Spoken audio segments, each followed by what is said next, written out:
Chapter 26 of Genesis closes with a short comment on Esau's two wives, local Canaanites, who displeased his mother and father. Now, why Judith and Basemath were a grief to Isaac and Rebekah, we're not told, just that they were.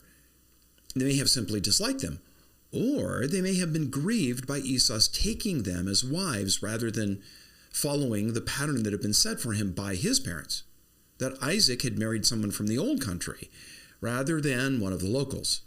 You may remember that his father, Abraham, was adamant about that. He'd made his chief steward solemnly promise to secure a bride for Isaac from his relatives in Mesopotamia and not to take one from the local Canaanites among whom they dwelled. Now later, Esau's brother, Jacob, he's going to travel back to his mother's family to secure himself a wife.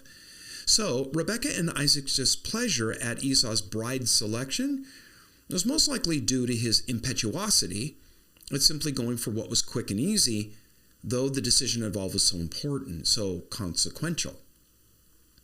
But we've already seen Esau do that in an earlier chapter when he sold his birthright for a bowl of stew. We're going to see more trouble in the family in this chapter, chapter 27, strong enough to bust up the family. We read in verse 1, "Now it came to pass, when Isaac was old and his eyes were so dim that he could not see, that he called Esau his older son and said to him, 'My son,' and he answered him, 'Here I am.' Isaac was about 60 when the twins were born, and the last verse of the previous chapter said that Esau was 40. So this took place many years after that because, well, the signs of advanced age have set in, and later we're going to learn that Isaac was 180 when he died. Isaac senses that he may not be long for this world and that he needed to make arrangements for who was to lead the family when he was adios. Verse 2, "Then he said, 'Behold now, I am old. I do not know the day of my death. Now, therefore, please take your weapons, your quiver and your bow, and go out to the field and hunt game for me. And make me savory food such as I love, and bring it to me that I may eat, that my soul may bless you before I die.'"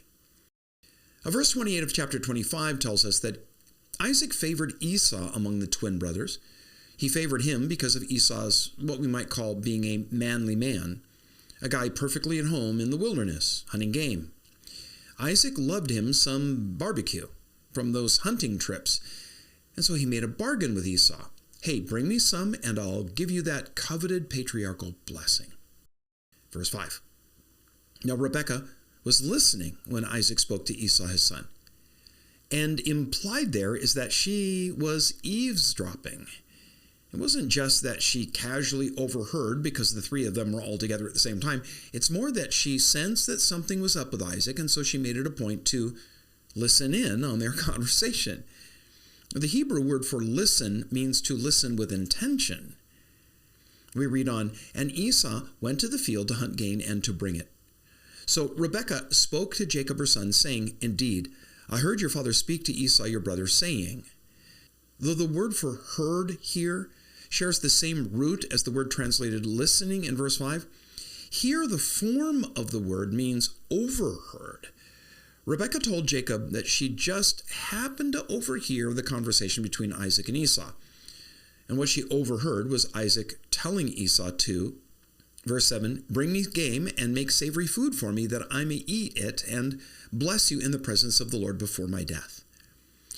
While Isaac's favorite was Esau, Rebekah's favorite was Jacob, and she wanted him to have Isaac's patriarchal blessing. Now, maybe that was because she remembered the prophecy that God had given her that Jacob would receive the firstborn rights, and the covenant that God had made with Abraham would pass to him rather than his elder brother. Or maybe she just liked Jacob better. In light of the deceit that she was willing to enact, methinks the baser motive was the more probable cause than was concern over God's plan. So she says to Jacob, verse 8, "Now therefore, my son, obey my voice according to what I command you. Go now to the flock and bring me from there 2 choice kids of the goats, and I will make savory food from them for your father, such as he loves. Then you shall take it to your father, that he may eat it, and that he may bless you before his death." So Rebekah plans on taking advantage of her husband's blindness to foist on him something that can do nothing but alienate her from him and the brothers from one another. As I just said, some wonder if maybe Rebekah was moving in response to God's word to her during her pregnancy that the older would serve the younger. That may have been a factor in her thinking, but it's important that we realize something. Jacob's earlier purchasing of the birthright, followed years later by Rebekah's swindling Esau out of the blessing by conferring it on Jacob, had nothing to do with God's promise. God does not need our trickery and cunning deceit to secure his promises. Jacob was going to be the object of God's blessing regardless of Esau, the birthright, or who Isaac blessed. Really, the birthright was never Esau's to sell in the first place. It already belonged to Jacob. And Jacob's blessing could never confer on Esau what God already intended to give to Jacob. All Rebekah and Jacob did in their fleshly attempts to help God is do what Abraham and Sarah had done with their use of Hagar as a surrogate. It brought conflict and trouble into the home. Now, it's easy for us to see Rebekah as scheming, but really Isaac is no less scheming than she. Despite the clear word that the Lord had given about his will regarding the twins, and despite the carelessness and obvious lack of concern for spiritual things in Esau's life, Isaac is determined to pass on the blessing to him. That he initiates all of this in secret means that he knows what he's doing is wrong. The level of distrust in this family is quite revealing. Verse 11, and Jacob said to Rebekah, his mother, "Look, Mom, this is just plain wrong, and I will not sin against my father or the Lord by going along with such an obvious lie." We'd hope that would be Jacob's response. Sadly, it's not.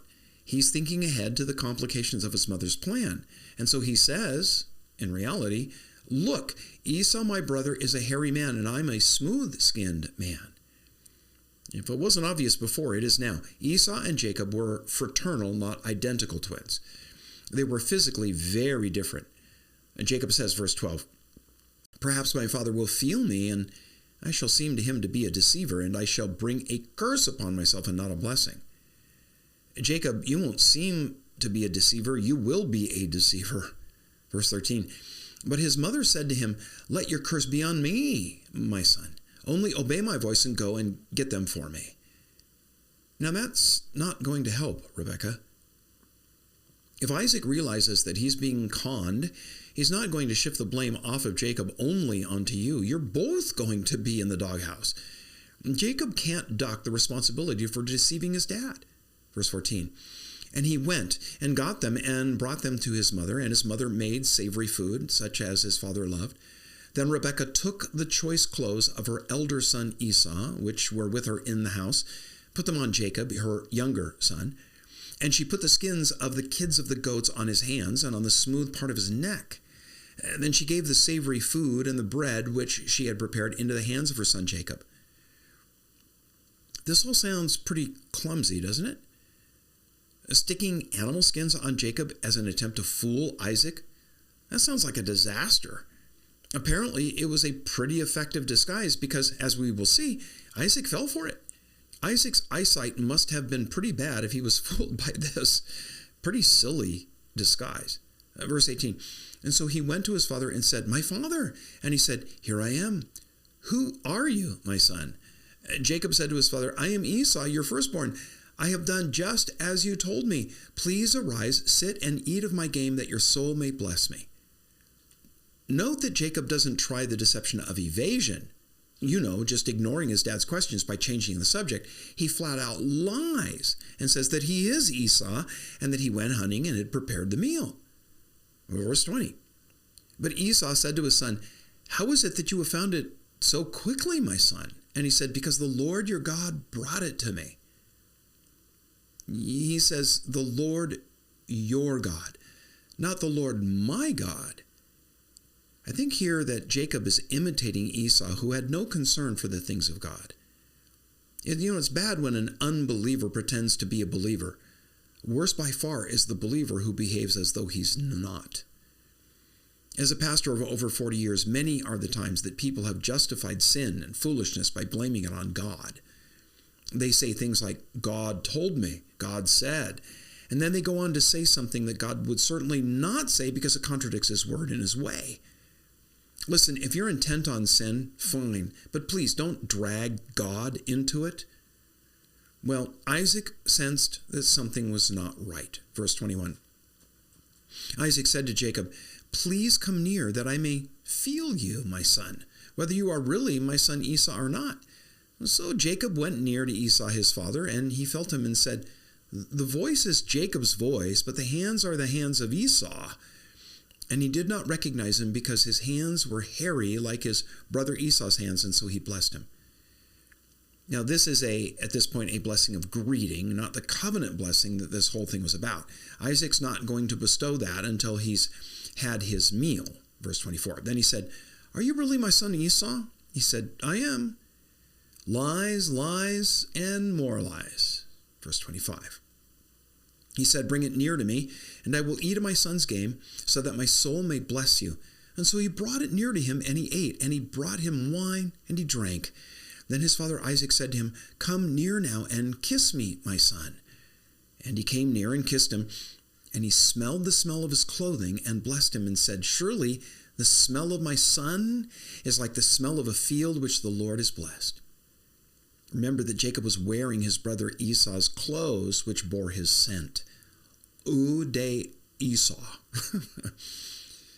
Now is the blessing that Jacob is after. Isaac says, verse 28, therefore may God give you the dew of heaven, of the fatness of the earth, and plenty of grain and wine.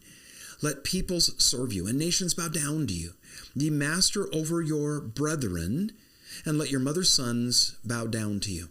Cursed be everyone who curses you, and blessed be those who bless you. There are no heroes in this story, no good guys. Not a single one of the four is without blame. Isaac was being secretive and working contrary to what God had said. Esau had already sold the birthright to his brother and knew that by rights the blessing ought to go to him as well. Rebekah was being deceitful, and Jacob repeatedly lied to his father. And all of it was utterly unnecessary because nothing they did was going to alter what God would do. All it did was drive a wedge between every member of this family. Esau became violently estranged from his mother and brother and deeply disappointed with his father. Rebekah lost it all. Isaac would be furious at the deception. Esau would disown her, and Jacob, well, he had to flee for his life to a distant land. Verse 30. Now what happened as soon as Isaac had finished blessing Jacob, and Jacob had scarcely gone out from the presence of Isaac his father, that Esau his brother came in from his hunting. He also had made savory food and brought it to his father and said to his father, let my father arise and eat his son's game, that your soul may bless me. And his father Isaac said to him, who are you? And so he said, I am your son, your firstborn, Esau. Then Isaac trembled exceedingly and said, who?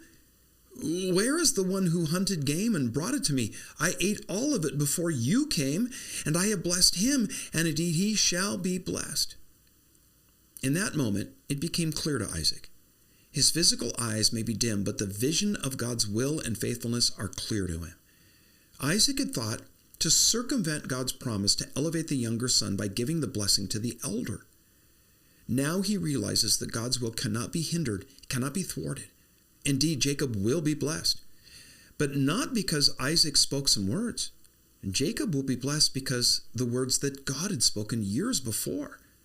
Verse 34, when Esau heard the words of his father, he cried with an exceedingly great and bitter cry and said to his father, bless me also, O my father. But he said, your brother came with deceit, and he's taken away your blessing. And Esau said, is he not rightly named heel catcher, supplanter, Jacob? For he has supplanted me these 2 times. He took away my birthright, and now look, he's taken away my blessing.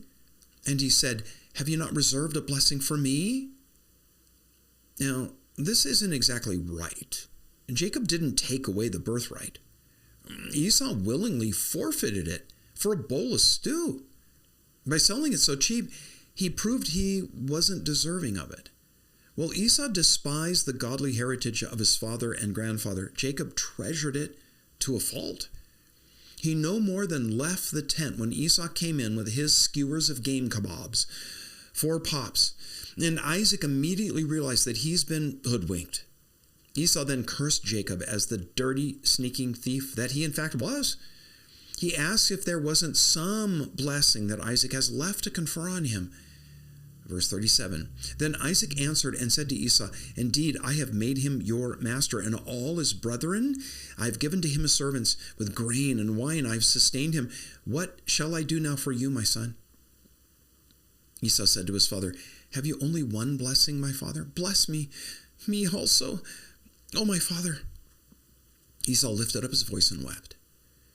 Esau is now reaping the bitter fruit of despising spiritual things and being a carnally minded man, living always and only for the moment.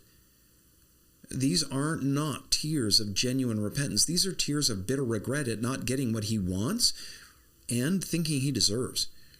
Esau asked if Isaac had only one blessing or if maybe there might be a backup that he could at least impart. Verse 39. Then Isaac his father answered and said to him, Behold, your dwelling shall be of the fatness of the earth and of the dew of heavens from above. By your sword you shall live, and you shall serve your brother. And it shall come to pass that when you become restless, that you shall break his yoke from your neck. Isaac knows that simply because Esau is the grandson of Abraham, he will experience the favor of God in terms of material prosperity. But the spiritual wealth and treasure of the promise to Abraham will flow to Jacob alone. Isaac knows that Esau is the kind of man who will always live in tension with others, and that while he will indeed serve Jacob, the day will come when he would gain his independence. Esau became the patriarch of a people known as the Edomites. You may remember that earlier he was given the name Edom, which means red, for his reddish hair, and for the color of the lentil stew that he had sold his birthright for. The Edomites ended up inhabiting the region on Israel's southeastern border, a land that came to be named for them, Edom. Today it's the nation of Jordan. While independent for many years, Edom came under Israel's dominion during the time of the kings. They were able to secure a quasi-independence in the early days of the Roman Empire and ended up taking control of Israel through the family of, you may have heard of them, Herod. Herod was an Idumean, a word which is a later form of the word Edomite. Verse 41, So Esau hated Jacob because of the blessing with which his father blessed him. And Esau said in his heart, The days of mourning for my father are at hand, then I will kill my brother Jacob. So Esau went forth in great wrath, fuming to himself about what he would do to his brother as soon as Isaac passed on. He thinks that can't be far off. And the fact is, Isaac lived for another 40 years. But what we say over and over to ourselves eventually finds itself being said to others. And it wasn't long until Esau divulged his plans to get rid of Jacob to someone else. Verse 42. And the words of Esau, her older son, were told to Rebekah. And so she sent and called Jacob, her younger son, and said to him, Surely your brother Esau comforts himself concerning you by intending to kill you. Now therefore, my son, obey my voice, arise, flee to my brother Laban in Haran, and stay with him a few days until your brother's fury turns away, until your brother's anger turns away from you, and he forgets what you have done to him. Then I will send and bring you from there. Why should I be bereaved also of you both in one day? Rebekah said that Jacob ought to go away for a while, and ended up being over 20 years. And by the time that Jacob returns, Rebekah will be long in her grave. Now we're going to leave the last verse of the chapter until next time, because it really belongs with the subject of chapter 28.